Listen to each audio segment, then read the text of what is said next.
Come on, girls. Come on, girls.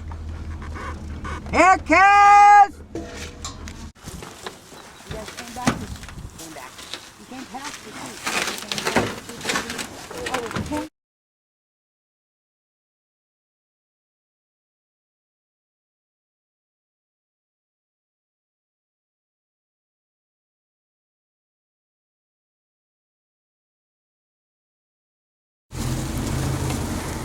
They really want to stick together. They're Rambouillets. These are the Rambouillet crosses.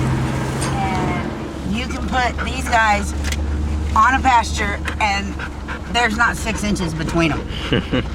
The Suffolks, you put them in a pasture and you got 30 sheep all over the place.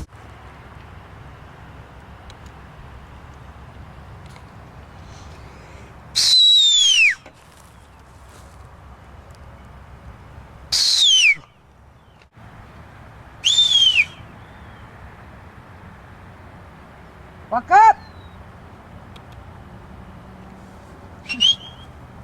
Wait. No gripping, old man. Away! There, steady now. Lie down, lie down. Lie down. Breathe, lie down. Listen to me. Old man, steady, lie down.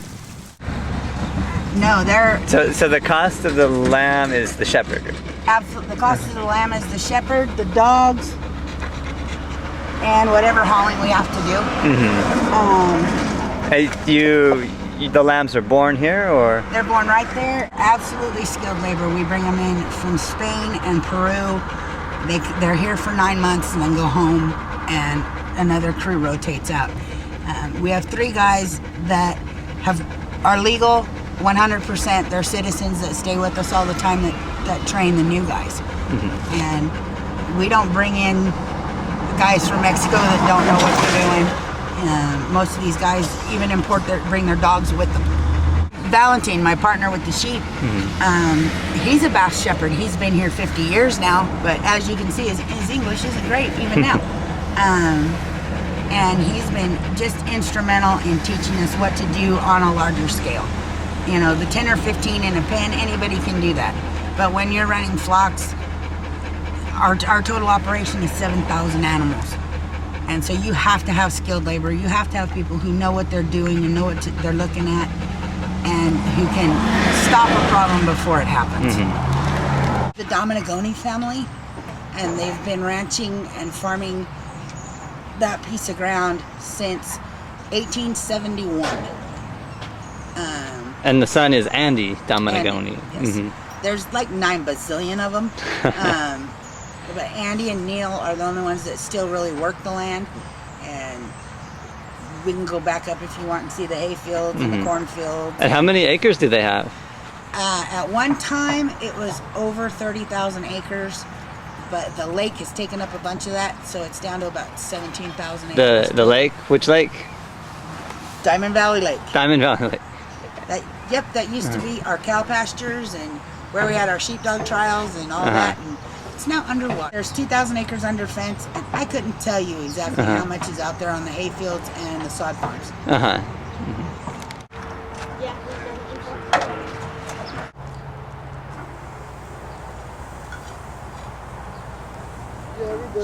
Want to get some there.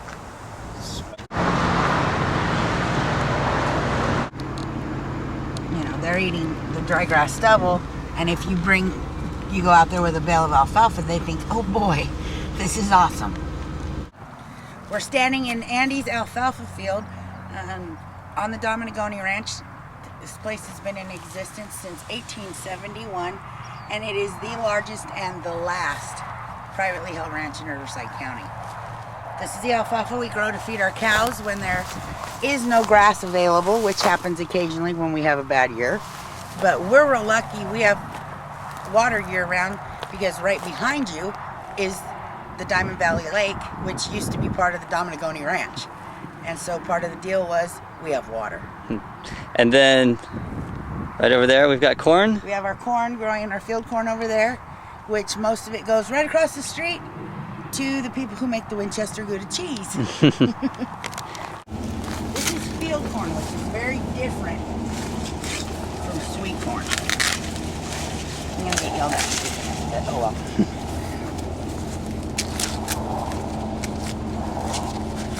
I was not a born shucker. It's easier than chucking oysters, I'll tell you that. I wouldn't know. See how it's got a dimple in it? Right. This is for feeding animals. Okay, you can eat it, but where the corn you put on your table pops, that you go ahead and eat it. I mean, it doesn't have anything on it. I know, say it's a bit drier. Yeah, it's like cereal, like a dry cereal. We have a few select customers that come and buy, and we keep enough for our horses and cattle, of course. And this is the alfalfa that was in these fields about 3 weeks ago. And this is the oat hay that just got put up in the last few days. So now we've been to the fields, and you work with kind of a consortium of people. How is that all set up? Well, the big operators are myself, Andy, and Valentine Sinos. My cows and Andy's cows range together out on his dry fields. The water that we have comes from the reservoir, which is right behind the house. We have grass year round, and it grows pretty well. With the sheep, what we do with the sheep is half the sheep are mine, half the sheep are his. The commercial flocks graze as we grow the hay out there at Andy's place. They come through and clean off the fields before the next growth starts. And the farm flock, the little girls that are here, these are the girls that are too old to follow the flocks anymore. And they just kind of hang out here, and what they eat is on the 5 acres out back. And they get hay that's grown on Andy's hay fields before the other sheep eat it and brought here. All of our hay comes directly from Dominagoni's land.